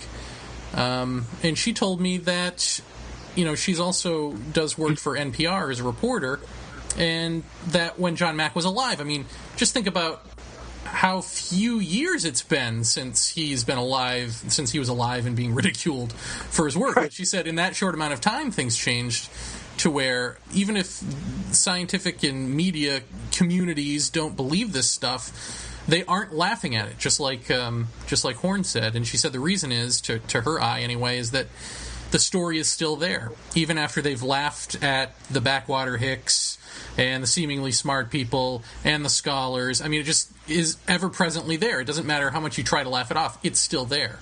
And that, to her, is a story worth following. And so there are people at Harvard who we'll have on the show who aren't even experiencers, but they're just, physicists, et cetera, and they're looking into this and trying to figure out, okay, what would the physics of an abduction be? How is this possible? Some of the people, the experiencers, were given mathematical formulas from these, whatever these beings are. And so there are other, again, non-experiencer physicists trying to figure out if those mathematical formulas are anything or nonsense or what they could be about. So I think even just the fact of having an academic clique of people come forward and say, we're experiencers, at the very least, their friends and colleagues who are, trusted them before have to, step back and go, whoa, okay, we can't laugh at this anymore because I know you're sane and smart. Right. Yeah. Exactly. Yeah. Yeah. But that said, I mean, I think that's the baby step. I think what we've been expecting is that the next step would be, the exopolitical people are like, the next step is disclosure from the government, and that's not the next step, or acceptance by the media. And that's not the next step. The next step is what we're seeing, which is not laughing about it. And then comes, hopefully, acceptance or whatever. But, for instance, today, as I told you earlier, CNN did a story on the British have released more of their UFO files. But the CNN report on Wolf Blitzer was, the first report that they did ended up being a blimp that they talked about. Of all these thousands of files, of course, they pick ones that are mundane explanations. So they can go, oh, no such thing, and then they gloss over the Rendlesham Forest thing and say, there are, many, many pages on that, but ultimately they don't know what, the government can't give an explanation for what that was. Right. And then they end it by saying the biggest year for aliens to have come to Earth was 1996. But you have to look at what was going on TV at that point. It was the X-Files, that was really popular in the movies, Independence Day, so that's how they wrapped it. They wrapped it by saying, it's all related to that. And it's not that they don't have a point. It's that that's not what the point that they're presenting is. It's just a way to go, okay, so we're going to report on this, but we're going to marginalize it. So now we can move on to the real news, which is healthcare or whatever, the same 5 topics they talk about for months at a time. And I'll tell you And again, I just want to say that that's not so for people like Bassett, Steve Bassett and Greer and whoever who say that disclosure's coming, that the media is really coming around. Well, it's if true, it's a far more of a slow crawl. The fact that they're doing UFO stories is not a good news if they're still marginalizing them. It's just the same old. Right. Well, here's the thing about the CNN thing today and what you brought up on the Wolf Blitzer show which is, and here's the moral of that story. Never trust a man named Wolf. True. I said that. Jeff Ritzman, R-I-T-Z-M-A-N-N. But I'll get credit for it. So if you liked it. Anyway, are you surprised that the exopolitical crowd thinks that any attention paid by the major media to UFOs is positive? Right. I mean, come on. This is not a shock, right? No. And I do think you're right. My own, believe me, I'm not particularly a science-minded guy. I enjoy reading National Geographic every month, and I definitely like hearing about all the new innovations and the progress with the collider and all of that kind of that. It's all very fascinating. Don't get me wrong, but don't you kind of see this thing happening right about the time that all of this quantum mechanics stuff has gotten more attention, has gotten more funding, has gotten more popular, and is also now, I mean, Ms. Horn brought up Kaku, who is, like, to me, the Carl Sagan of quantum mechanics. He explains it to all us dummies out here who can't get our heads around it. I mean, really, these things are being studied hardcore these days, and these things are grabbing public attention because there are some kind of weird tangents to them. And didn't you just kind of think some of these scientists are going, they're talking about this quantum mechanics stuff, and kind of stands to reason ghosts could, be that. Oh, yeah, well, let's kind of ixnay on the ghost day, type stuff. So maybe they're backing off and saying this stuff is somewhat possible because of the advent of more science happening. And we all know how science hates to be wrong. So, they're kind of taking that preemptive step back a little bit off of this stuff because there are things coming to light that are showing us that, hey, folks, reality is not exactly what we thought it was. And a lot of things are under reevaluation, namely Newtonian physics. Well, on that note, let me just add this. I was watching National Geographic Channel today, and they were doing a thing on the known universe. Mm-hmm. And that's the name of the show, and they were doing the Big Bang. Now, I've heard a lot about dark energy. Dark energy. 70% of the universe is made up of dark energy, and nobody knows what it is. Well, I'm sure you've heard that, right? People talk about this like some catch-all. Well, it turns out that dark energy, they don't know what it is, but the way they explained it, it sounds like it's a placeholder to say we don't know what this is. And the thing that it's describing that they don't know is they used to believe that the Big Bang was banging out, and then it would collapse in on itself and have the big crunch. Right. And then they discovered that that's not true, that in fact there's something going on, some energy that's counteracting the gravitational pull of what they would expect would happen during a big crunch. They don't know what that is. They don't know what's counteracting the gravity. That's what they're calling dark energy. So they're just calling it, it's like, well, we don't know what that is. Instead of saying we don't know what that is, we'll call it dark energy. That's what dark energy means. So it doesn't mean anything. It's just a placeholder for either one thing they don't know or several thousand things they don't know going on at the same time. It's not like 70... I mean, to my mind, anyway, it's not like 70% of the universe is dark energy. That is just meaningless, and we don't even know that that's meaningless. So National Geographic is good in that way. Yeah. I mean, they're learning more about what we don't know. For years we've heard about all that we know, all that we know about science and all that we know about space and all that. And we're finding out we don't know shit. I mean, really. So I would expect some of these scientists to back off of paranormal subjects a little bit and say, okay, maybe there is something to this because maybe some of the new things that we're finding out might kind of possibly explain this, or at least give us a little bit of a foothold on what it might be that people are experiencing. This goes back to the grassroots effort, that disclosure is not going to be a top-down thing. It's going to be people who are considered legitimate in some way by society at large step forward, and then the people around them go, oh, well, I guess I kind of believe that. And then it trickles out in the same way. And again, I've been making this analogy. It started off as a joke, but the more I look at it, the more it's true of the gay movement, which is, it used to be a psychological dysfunction. It used to be classified as a psychological disorder. And then they formed lobby groups and said, well, that's not cool. And so it was taken out of psychology textbooks as a disorder.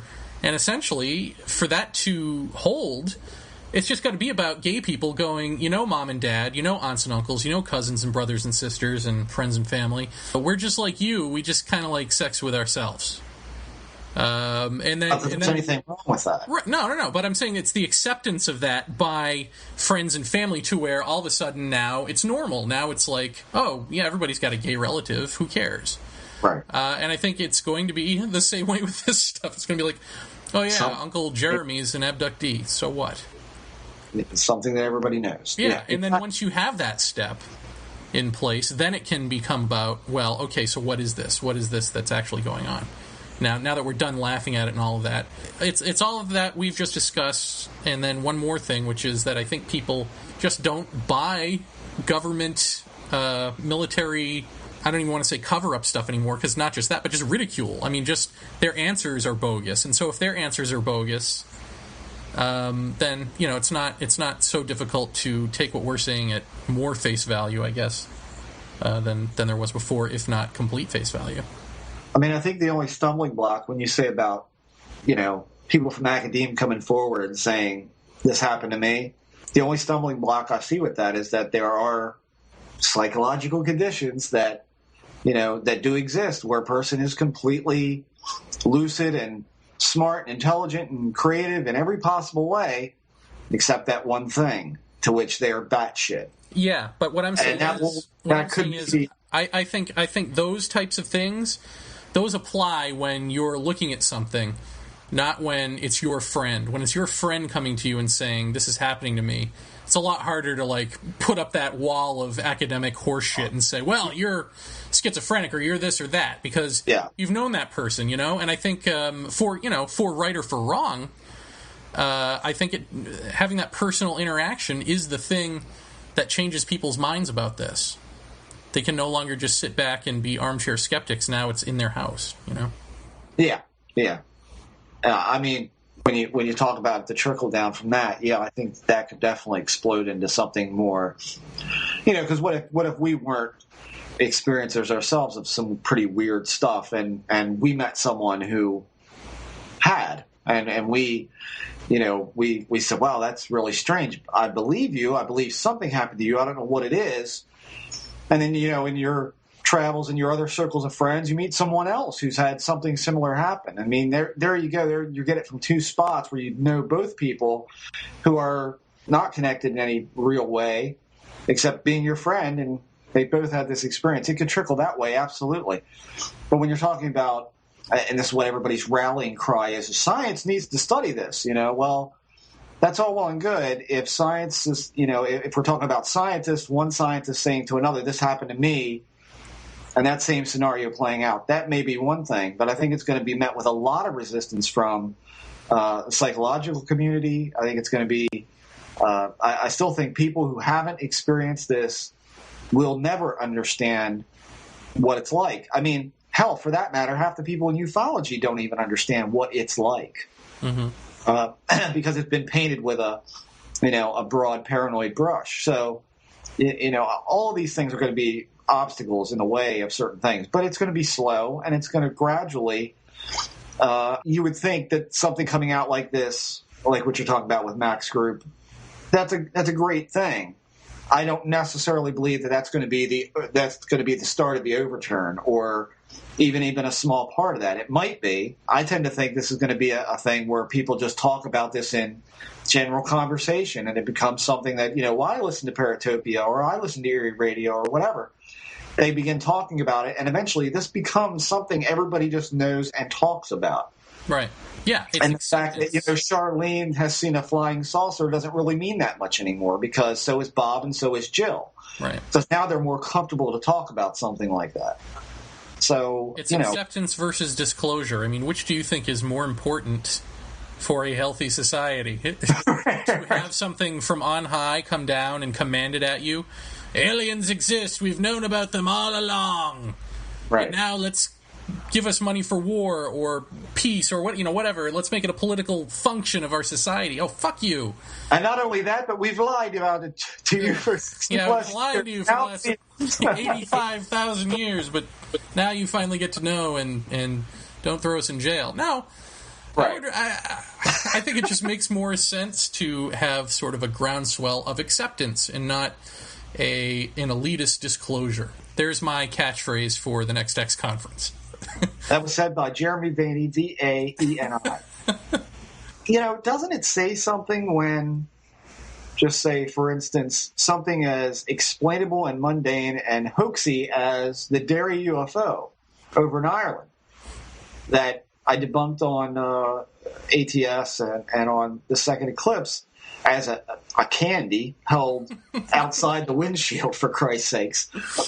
But let's ignore that part of it for a second. The fact of the matter is that a small newspaper in a little town overseas put up this picture on their website, and they got more hits. Their website got, just pummeled to death. O'Hare, the Tribune, same thing. An object is seen, and people are just beating the hell out of this website to get on and read about it.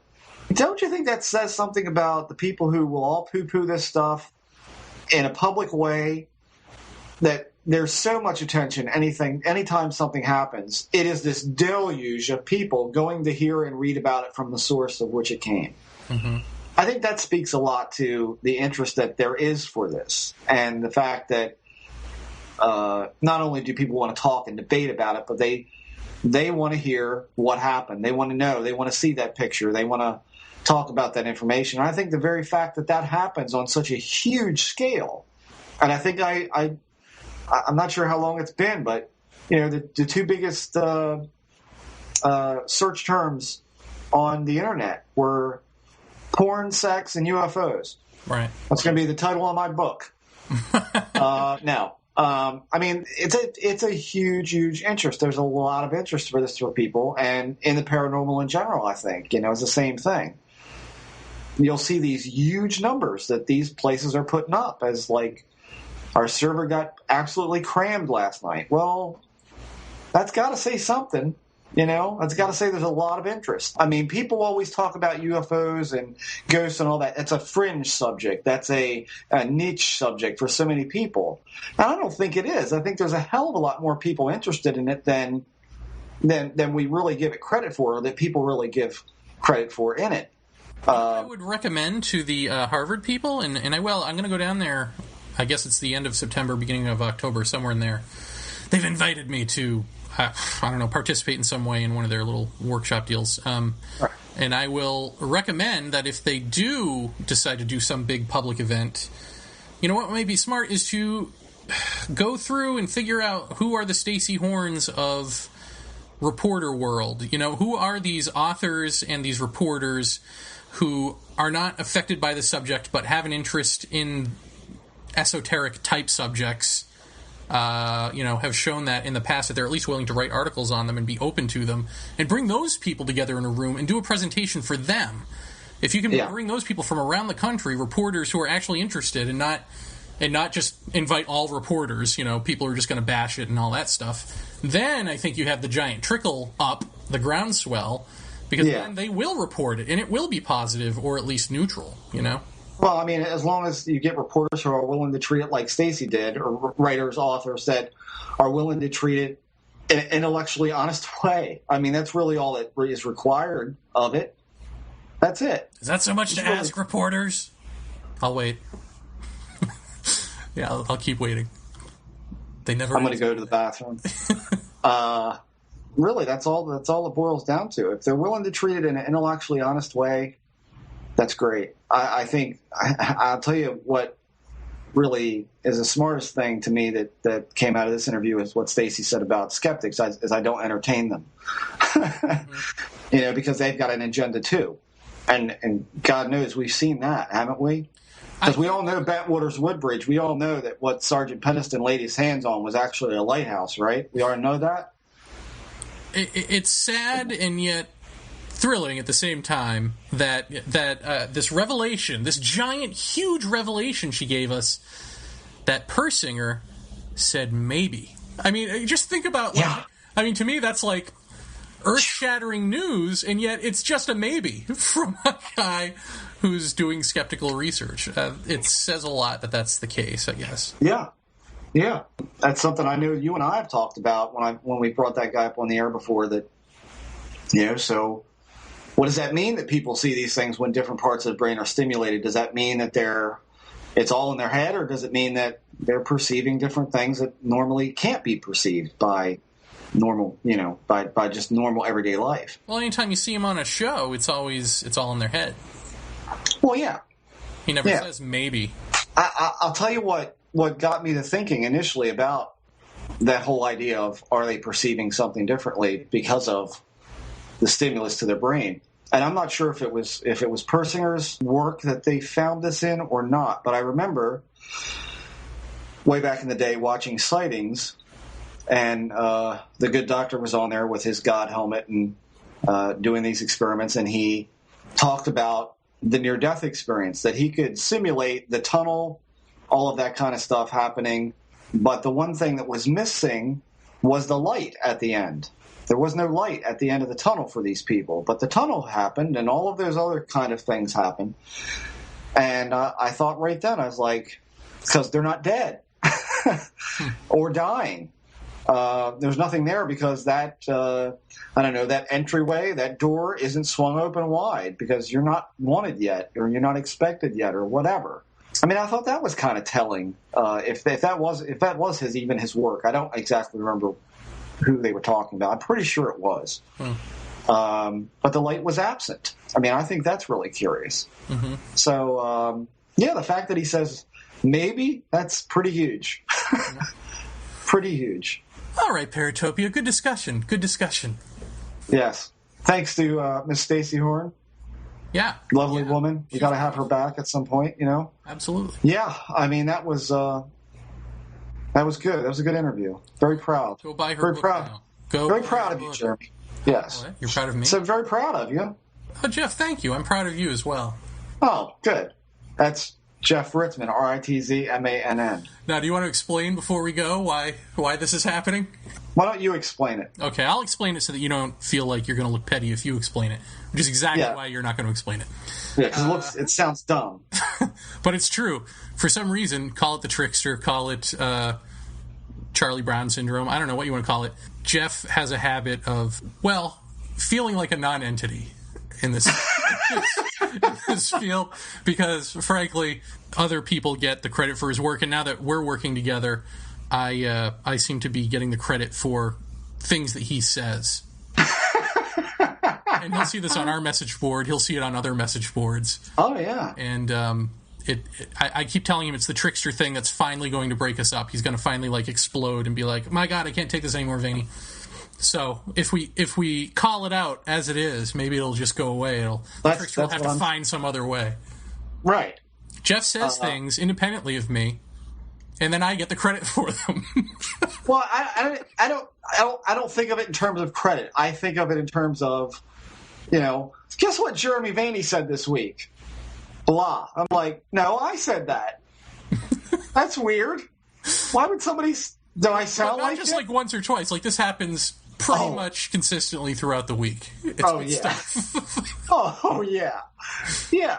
I mean, cases that he's worked on have been attributed to other people. Cases that he's broken have been attributed to other people. I mean, it is pretty crazy. I mean, when you really step back and look at it, yeah. I mean, it is kind of weird. I mean, but the funny thing is, to me, is that whenever I say something really stupid, oh, by God, that's right on top of me. Guess what he said this week? I just find it really weird. And I mean, admittedly, I woke up in a really bad mood Saturday morning, and boom, there was something. I read on the net, and I'm like, no, And let's just make it clear that this just doesn't happen with me. It happens with us as well. Is that we will say something on this show that all of a sudden gets parroted someplace else, and it's like, oh, Dr. X or Mr. X, how brilliant of you. What? Right. No, we said that 2 weeks ago. But I think what? That's different in that's, people just steal stuff or they just forget that they've heard it and they think it's their own original thought. And then, I mean, I guess, I don't know, for me it's like, well, I guess I gotta just take it as a compliment or something, but to actually have someone else attributed to your quotes and to your work, that's in a class by itself. Well, it is. It is. I mean, it is weird when you step back and look at it. And I mean, believe me, I can go down the line, and it's really strange. I don't know what it is. I don't know. Other than it's exactly. I mean, I think George Hansen would have a field day talking about this because he's like, of course, this is what happens. Absolutely. These groups don't stay together for very long. This is how this works. Don't you seem to understand that? I mean, he would revel in this because this, to me, is what the trickster is. And believe me, we are going nowhere. I mean, both literally no and truer words have ever been spoken. Oh, wait, you meant that differently. Yeah, I mean, we're not, this is not, I don't harbor any animosity of this. It's kind of like, it's starting to freak me out a little bit. Well, I feel like if we call attention to it and just make a joke out of it, it can't harm us. It's like a bully. It's like it's got to be go away eventually. It'll lose interest. It'll go away. And really, and I think I've said this before because I really don't want people getting the wrong impression that I'm just obsessed with credit and all that, because I really don't. In the big scheme of things, that's not that important. It's not important at all. It's kind of freaking me out, and I don't know if it's just that. Could it be something as mundane as people are skimming through the podcast? It could be, yeah, it could be. But there are other things that are completely separate of this podcast that operate the same way for me for some reason, and I don't know why. And on one side, the ego of me says it's because you're such a forgettable person. You're just not making a big enough impact. It's like, well, but people are talking. It's just they're not talking that I said it. And it's really just kind of weird. And this week it just really freaked me out. And I was like, okay, what the fuck is going on? And I think you're absolutely right. I think it is part of marginality. I think it's part of the trickster thing. I think that is exactly what it is. But hopefully it's also part of learning. It's just that you learn something, you internalize it, and then you forget where you heard it from, and it becomes your own. And so you start spewing it, and then when you spew it to the originator goes, wait, those are my words. Right. So yeah, I mean, you can either be honored by that, or you can argue the point, I mean, hell, right, I've argued the point before to somebody on our own message board who never chimed in again. Oh, really? Yeah, don't you remember in the very beginning, there was somebody who came on the board and basically said pretty much everything that has come out of my mouth or I've written, and I'm just like, you know what? Some of that stuff is stuff that I've never heard elsewhere, so I think you absentmindedly are quoting me to me, not realizing that I'm the dude you read that said that. You know what I mean? I think it was like that kind of thing. And then they went away. Yeah. Well, it is weird. So this tonight is kind of an experiment. I'm throwing it out in the light to see if it runs like a cockroach or whether it goes back underneath the sofa and torments me some more. I mean, that's essentially it. I mean, I told you in the email, I said, we're going to play with this thing and see what happens. I genuinely am hoping that something during this broadcast will be attributed to you that I said, and it won't be a joke that someone did. It'll actually be somebody legitimately putting this forward. And I'll say, okay, there it is again. I don't know. It's weird. It is weird. And like I told you, it does. I mean, I think a lot of people would go, well, fuck it then. If, as pissed off as I was Saturday and the bad mood that I was in, I was like, what am I even doing this for? What's the point? And, if people aren't going to acknowledge what you say and then expound on it, that's all part of the building process. It's all part of discussion and all of that. And I feel like you're starting the conversation and the doors get slammed in your face. That's kind of how it feels. It's kind of like, well, I'd like to participate in this discussion, but why? And I think that might be the point is, does it want to throw you off by aggravating you? Maybe. I mean, I don't know. Just being forthright and honest here. I mean, that's all I can say about it. I don't know. It's a little weird. If Jeremy says he sees it, I know I'm not crazy. Whether or not I think there's some God force trying to fuck with us, I don't know. Don't know. We'll soon find out. I don't think so. But if everything that you have said during this episode is then attributed to me, we will know something's up. There you go. All right. Till next week, America. Bye-bye. Bye-bye.